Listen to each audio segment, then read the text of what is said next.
మానవులుగా మనం పుట్టుకతోనే పొందే ప్రాథమిక హక్కుల గురించి తెలుసుకోవటం, వాటిని పరిరక్షించడం మనందరి బాధ్యత అని superintendent of police AR Damodar అన్నారు.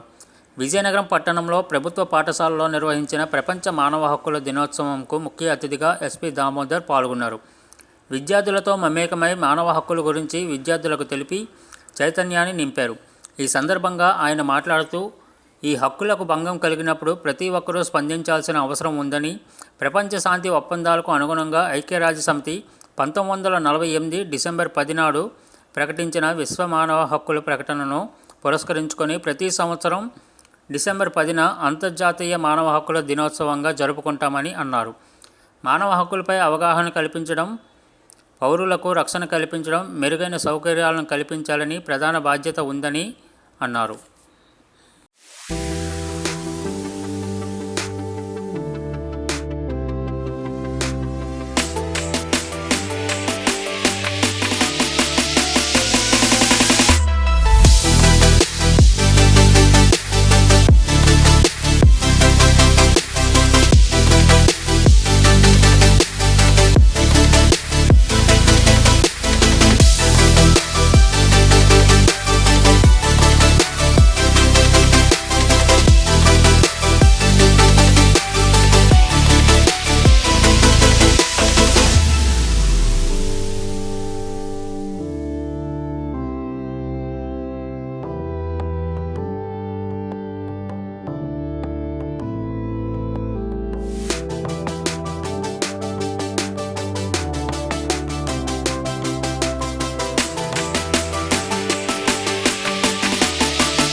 టెన్త్ స్కూల్ విద్యార్థులకి, అలాగే ఈ యొక్క స్కూల్ యొక్క ప్రిన్సిపాల్ గారికి, కవిత గారికి, అలాగే మిగిలినటువంటి టీచింగ్ స్టాఫ్ మేడమ్స్కి అందరూ కూడా మరొకసారి అభినందనలు.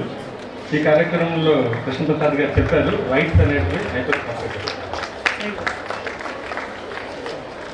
చెప్పడం జరిగింది. రైట్స్ ప్రతి ఒక్కరికి చదువుకునే హక్కు ఉంది. ఈ గత 100 సంవత్సరాల క్రితం చదివే హక్కు కూడా లేదు. స్త్రీలకు కానివ్వండి, పేదవారికి చదువుకునే హక్కు కానివ్వండి, ఇక్కడ 10 మంది కూర్చొని మాట్లాడే హక్కు కూడా ఉండేది కాదు. రాను రాను మనం చదువుకొని ప్రపంచంలో ఈ మానవ హక్కులు, ప్రతి వ్యక్తికి కొన్ని హక్కులు ఉంటాయి. చదువుకునే దానికి, మంచి భోజనం చేయడానికి, మంచి ఇల్లు ఉండడానికి, ఈ హక్కులన్నీ ఈ యొక్క ప్రాధాన్యతను తెలియజేస్తూ ఈ కార్యక్రమాన్ని వాళ్ళు నిర్వహించడం జరిగింది. ఆ టీం అందరూ కూడా నా తరఫున అభినందనలు. అలాగే అమ్మాయిల గురించి నేను 3 నెలలైంది జిల్లాకి రావడం జరిగింది.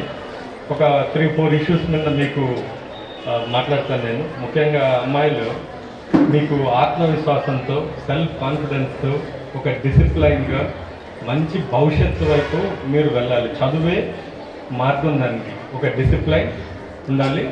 చదువు తప్ప వేరే మీకు మీ జీవితంలో ఆనందాన్ని ఇవ్వదు. చదువుతో పాటు వేరే ఆర్ట్స్, గేమ్స్, స్పోర్ట్స్ ఇవన్నీ కూడా మీకు మీ తల్లిదండ్రులు కోరుకున్నటువంటి భవిష్యత్తు మీకు ఇవ్వగలుగుతారు.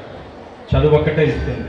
చదువుతో పాటు డిసిప్లైన్గా ఉండడం నేర్చుకోవాలి. అంటే డిసిప్లైన్ అంటే కామ్గా మాట్లాడకుండా ఉండడం కాదు.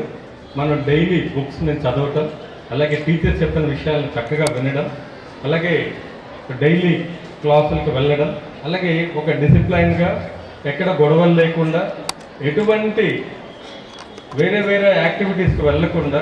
అంటే మీ చిన్నపిల్లలు కొంతమందికి అర్థం కాదు. మీ వయసులో ఎన్నో అట్రాక్షన్స్ ఉంటాయి. వేరే పనులు చేయాలి. నెట్ బాగా వచ్చింది, ఇంటర్నెట్, సోషల్ మీడియా అంటే వాట్సాప్ కానివ్వండి, అలాగే ఇన్స్టాగ్రామ్, ఫేస్బుక్, వీటిల్లో కాంటెంట్ చాలా వస్తుంటుంది. ఎంటర్టైన్మెంట్కి మీరు చూసే అంత వయసు కాదు మీకు.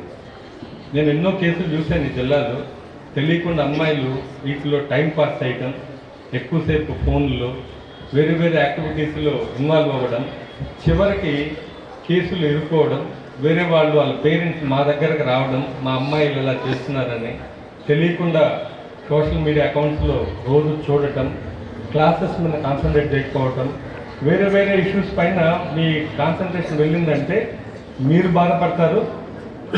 అలాగే మీ తల్లిదండ్రులు వాళ్ళకు కూడా మీరు చేసే పనుల వల్ల చాలా బాధ కలుగుతుంది. మీ తల్లిదండ్రులంతా కూడా మీ పిల్లలు బాగా మంచి పొజిషన్కి వెళ్ళాలి, ఉన్నతమైనటువంటి ప్లేస్ హై పొజిషన్కి వెళ్ళాలి, వాళ్ళు కష్టపడుతూ మిమ్మల్ని స్కూల్కి పంపుతుంటారు. మీ ఫీజులు కట్టడం కానివ్వండి, వాళ్ళు బయట పని చేస్తూ వేరే వేరే ప్రొఫెషన్స్లో ఉంటారు.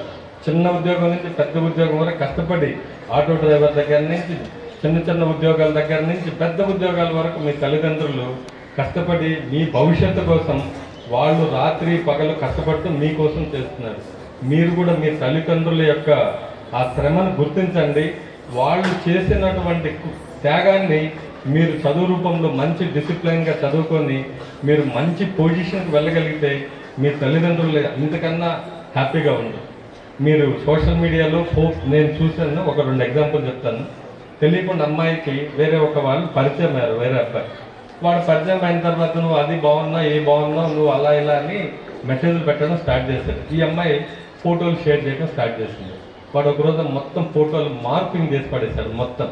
ఆ రోజు నుంచి ఆ అమ్మాయిని ఆ ఫోటోలన్నీ ఆ అమ్మాయి ఫోటో అన్ని తీసేసి బట్టలు తీసి మార్పింగ్ అంటే న్యూడ్గా ఆ ఫోటోలు పంపించి రోజు బ్లాక్మెయిల్ చేయించడం, వాళ్ళ ఇంట్లో ఉన్నటువంటి అమ్మ నాన్న సంపాదించినటువంటి డబ్బులు బంగారు అన్నీ తీసుకొని భయం ఇచ్చేస్తుంది, లేదంటే నీ ఫోటోలు అందరికీ షేర్ చేస్తాను. ఇలా ఇది ఒక్కటి మీకు చెప్తాను. అలాగే కొంతమంది పిల్లలు తెలియకుండా వ్యామోహంలో తెలియకుండా ఇది తప్పు అని తెలియకుండా చిన్న వయసులో కొన్ని వేరే వేరే యాక్టివిటీస్లోకి వెళ్ళడము, అలాగే మీకు తెలియకుండా ప్రేమ ఇలాంటివన్నీ కూడా, అంటే చిన్నపిల్లలు మీకు అర్థం కాకపోవచ్చు, కొంతమంది ఇంటర్ 10th ఎవరన్నా ఉంటే ఇలాంటివన్నీ కూడా అట్రాక్షన్స్ ఎప్పుడూ కూడా కనపడేటివన్నీ కూడా మీకు భవిష్యత్తుకు ఈ వయసులో ఇలాంటి వాటికి దూరంగా ఉండండి. మీ చదువే మీకు మీ డిసిప్లైన్గా అమ్మ నాన్న చెప్పింది చక్కగా చదువుకోవడం, అలాగే మీ టీచర్ చెప్పినటువంటి విషయాల్ని మంచి పొజిషన్లకు వెళ్ళే విధంగా రోజు చదువుకోవడం, మంచి గేమ్స్ స్పోర్ట్స్ ఉండాలి, మంచి ఫ్రెండ్స్తో అమ్మాయిలతో కానీ ఎవరైనా మన ఇంట్లో అన్న తమ్మ వాళ్ళతో మంచిగా స్నేహంగా ఉండాలి తప్ప అల్లరి చిల్లరిగా తిరిగే వాళ్ళతో కానివ్వండి. అలాగే మీకు కమెడియన్ లాగా మీ చుట్టూ తిరిగి మీ మైండ్ డైవర్ట్ చేసేవాళ్ళు వెనక ఎప్పుడూ నమ్మద్దు. ఇవన్నీ తాత్కాలికం, గాలి బుడగలు లాంటివి. ఏదైనా సరే మీ భవిష్యత్తే, మీ చదువే మీకు. కేసులు ఇరుక్కుంటున్నారు అమ్మాయిలు, మా దగ్గరకు వస్తున్నారు, సార్ ఇంటర్మీడియట్ అమ్మాయిలు, సార్ మాకు ఇలాగా వేరే వాడు మోసం చేశాడు పెళ్లి చేసుకుంటాను. 10th క్లాస్ అమ్మాయిలకి పెళ్ళి ప్రేమ ఇవన్నీ అవసరమా? ఇది మీరు ఆలోచించాలి. చిన్నపిల్లలైనా కూడా నేను టీచర్స్ కూడా రిక్వెస్ట్ చేస్తున్నాను, క్లాస్తో పాటు వీళ్ళకి ఇలాంటి సబ్జెక్ట్స్ మీద కూడా టీచర్స్ అందరూ కూడా రెగ్యులర్గా ఏం చేస్తున్నారు, ఎలాంటి బిహేవియర్ ఉంటుంది, వాళ్ళని రెగ్యులర్గా కౌన్సిలింగ్ చేయటం. వాళ్ళకి తెలియని వయసు చిన్నపిల్లలంతా కూడా మీరు కౌన్సిలింగ్ చేయాలా. రెగ్యులర్గా వాళ్ళకి మోరల్స్ మీద ఒక ఐడియా రావాలి, ఏది తప్పు ఏది టీవీలో పేపర్లో యాడ్లు ఇవన్నీ కూడా మన మైండ్ డైవర్ట్ చేసే విధంగా ఇవన్నీ వస్తున్నాయి. ఇవన్నీ కూడా ఓన్లీ ఫిక్టిషియస్, అంటే ఊహ అంతే. That is not real, everything is a fake. ఇవన్నిటికి దూరంగా ఉండాలి. మీ మంచిగా చదువుకోవాలి. చెడు స్నేహాలకి be far away with bad people. ఎప్పుడు కూడా మంచి వాళ్ళతోనే స్నేహం చేయండి. బూత్ మాటలు మాట్లాడేవాళ్ళు, మిమ్మల్ని వేరే విధంగా ఆలోచన చేసేవాళ్ళని అక్కడికి వెళ్దాం ఎవరో తెలియకుండా సినిమాలకు వెళ్దాం లేదంటే అక్కడ వెళ్దాం అన్న వాళ్ళకి దూరంగా ఉండండి. ఒక్కరోజు రాంగ్ స్టెప్ వేశారంటే మీ ఫ్రెండే నీ గురించి బ్యాడ్గా మాట్లాడతారు. ఎంతోమంది మన జిల్లాలో లాస్ట్ నేను 3 నెలలు అయింది వచ్చిన తర్వాత చిన్నపిల్లల మీద 18 సంవత్సరాల కన్నా తక్కువ ఉన్నటువంటి అమ్మాయిల మీద కొన్ని మానవ మృగాలు మనుషులు అబ్బాయిలు ముసలి వాళ్ళు కూడా రేప్ చేయటం, వాళ్ళని ఎక్కడంటే అక్కడ పట్టుకోవడం, గుడ్ టచ్ బ్యాడ్ టచ్ అనేది మీకు చెప్పారా? ఈ బ్యాడ్ టచ్ చేసినటువంటి వాళ్ళని మేము అరెస్ట్ చేసి జైలుకి పెట్టాం. ఇలాంటి వాళ్ళని 20 సంవత్సరాలు జైలు శిక్ష ఇచ్చాము ఒక్కొక్కరికి, 25 మందికి ఇప్పటి వరకు.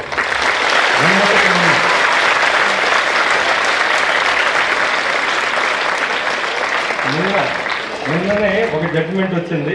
దీంట్లో మనకు విజయనగరంలో దాసన్నపేట ఏరియాలో ఒక అమ్మాయి 6 సంవత్సరాల పాప, వాళ్ళ అమ్మ హాస్పిటల్కి వెళ్తూ వాళ్ళ బాబాయ్ ఒక ఆయన ఉంటే, మా పాపను జాగ్రత్త చూడండి బాబాయ్ గారు, నేను వెళ్ళొస్తాను హాస్పిటల్ కంటే, వాళ్ళమ్మ తిరిగి వచ్చే లోపల ఆ ముసలి నక్క వాడు దుర్మార్గుడు ఆ అమ్మాయి మీద అఘాయిత్యం చేశాడు. వాడు ఆ చిన్న పాప. ఇది ఆగస్టు 18వ తేదీ జరిగింది, లాస్ట్ 3 months బ్యాక్. ఛాలెంజింగ్ తీసుకున్నారు మా టీం అంతా కూడా, గోవిందరావు మన టీం అంతా కూడా. మహిళా పోలీస్ స్టేషన్ ఎదురుగానే ఉంటుంది, మీకు ఐడియా ఉందా? వాళ్ళని అరెస్ట్ చేశాం, జైలుకి పంపించాం. ఆ రోజు 3 నెలలు ఆ కేసు ఫైనలైజ్ చేశాం. 20 సంవత్సరాలు ఆడికి జైలు శిక్ష. నిన్ననే జడ్జిమెంట్ వచ్చింది. సో బంధువులు వీటిని పోక్సో కేసెస్ అంటారమ్మా, పోక్సో కేసెస్ అంటారు. చిన్నపిల్లల మీద అఘాయిత్యాలు చేసేటువంటి కేసులు ఇవన్నీ కూడా. ఇలాగే ఈ జిల్లాలో నేను మీ అందరికి చెప్తున్నాను, బయట వాళ్ళు వచ్చి మిమ్మల్ని ఎవరు కూడా చేయరు. మీ ఇంట్లో బంధువులు, మీ ఫ్రెండ్స్, లేదంటే మీ చుట్టుపక్కల ఉన్నటువంటి వాళ్ళు మాత్రమే ఇలాంటి కార్యక్రమాలు చేస్తుంటారు. ఏది గుడ్ టచ్, ఏది బ్యాడ్ టచ్, మీరు చాలా జాగ్రత్తగా, ఎవరన్నా ఒంటరిగా పిలిచినప్పుడు మాత్రం వెళ్ళకండి ఎక్కడ కూడా. మీరు ఒంటరిగా ఉన్నప్పుడు ఇలాంటి వాళ్ళు, ఈ బ్యాడ్ క్యారెక్టర్స్ మీ మీద అఘాయిత్యం చేసేదానికి ఏదన్నా ఇలాంటి యాక్టివిటీస్ చేయడం, ఆ పదాలు చెప్పడానికి కూడా నాకు బాధగా ఉంది. చిన్నపిల్లల్ని ఇలా చేస్తారు అనేసి ఆ పదాలు కూడా చెప్పడానికి మీరు అర్థం చేసుకోండి. అలాంటి పరిస్థితులు ఉన్నాయి. మీరు స్కూల్కి వెళ్ళేటప్పుడు, వచ్చేటప్పుడు కానివ్వండి, అలాగే ఇంటి దగ్గర మీరు ఉన్నప్పుడు ఎవరన్నా మీరు పక్కకు రండి, అలాగే మీ అమ్మ నాన్న లేనప్పుడు పక్కకు తీసుకెళ్తాం, ఇలాంటి మాయ మాటలు చెప్పి షాపులకు తీసుకెళ్తాం. పర్టికులర్గా మీ చుట్టుపక్కల ఉన్నటువంటి వాళ్ళని చాలా జాగ్రత్తగా ఉండండి. ఇప్పుడు జరిగినటువంటి కేసులు అన్నిట్లో కూడా తాతలు, పక్కింట్లో వాళ్ళు, ఆటో డ్రైవర్లు, లేదంటే పనిచేసే వాళ్ళు, ఆ ఇంటి చుట్టుపక్కల ఉన్నటువంటి తాగుబోతులు, వీళ్ళే. చిన్న బడ్డీ కొట్లు ఉంటాయి, ఆ బడ్డీ కొట్లు ఉంటాయి స్కూల్కి ఎదురుగా, దాంట్లో చాక్లెట్ అమ్మే కూడా ఆ చిన్నపిల్లలు పెంచి చిన్న చాక్లెట్ ఇచ్చి లోపల తీసుకెళ్ళి ఏదో చేయడం. ఇలాంటివి ఎన్నో జరుగుతున్నాయి. మీ చిన్నపిల్లలు, అలాగే టీచర్స్ కూడా నేను రిక్వెస్ట్ చేస్తున్నాను, ఈ మేనేజ్మెంట్ అందరిని కూడా ఏం జరుగుతుందో బయట మీరు కూడా కొంత కన్నేసి పెట్టండి. ఏదంటే అలాంటి యాక్టివిటీస్ ఎవరన్నా పిల్లల్ని ట్రాప్ చేసేటువంటి యాక్టివిటీస్ ఏదైనా ఉంటే ఇమ్మీడియట్లీ వాళ్ళ పేరెంట్స్కి ఇన్ఫార్మ్ చేయండి. లేదంటే ఎప్పుడైనా సరే మేము పోలీస్ శాఖ, పోలీస్ డిపార్ట్మెంట్, మేము ఎప్పుడు కూడా డైల్ 100 నంబర్ ఉంటుంది. ఏ ఇష్యూ ఉన్నా కూడా మీరు ఎప్పుడైనా ఫోన్ చేయొచ్చు. అదే టోల్ ఫ్రీ, రూపాయి కూడా, ఒక పైసా కూడా ఖర్చు పెట్టే అవసరం లేదు. మీకు తెలిసిన వాళ్ళ ఫోన్లో మీరు కానీ, మీ ఇంట్లో వాళ్ళకి కానీ, పర్టికులర్గా అమ్మాయిలకి ఏదైనా ఇష్యూ అయినప్పుడు మేము మా పోలీస్ శాఖ ఎప్పుడు కూడా నిరంతరం మాకు కంట్రోల్ రూమ్ ఉంటుంది. 24 hours దాంట్లో టీం ఉంటారు, షిఫ్ట్ వైజ్ పనిచేస్తుంటారు. ఏదన్నా మీకు ఇబ్బంది అయింది దారిలో వెళ్ళేటప్పుడు కానివ్వండి, వచ్చేటప్పుడు, ఆర్ మీ ఇంటి దగ్గర ఎవరన్నా మీకు ఇలాంటి ఇబ్బందులు పెట్టేవాళ్ళు, అలాగే మీ బ్యాడ్ టచ్ చేసేవాళ్ళు, అలాగే మిమ్మల్ని ఇబ్బంది పెట్టేవాళ్ళు ఎవరైనా ఉంటే మాకు డైల్ 100 ఫోన్ చేయండి. ఇమ్మీడియట్లీ మేము సిటీలో కాబట్టి 5 to 10 minutes లోపల మీకు వస్తాం, మీ ఇంటికి వస్తాం, మీకు చెప్పిన ప్లేస్కి వస్తాం, మిమ్మల్ని సెక్యూర్ చేసుకుంటాం. మీకు ఎటువంటి భయం లేకుండా మేము ప్రొటెక్ట్ చేస్తాం. మీ తల్లిదండ్రులకి భరోసా ఇస్తున్నాను నేను.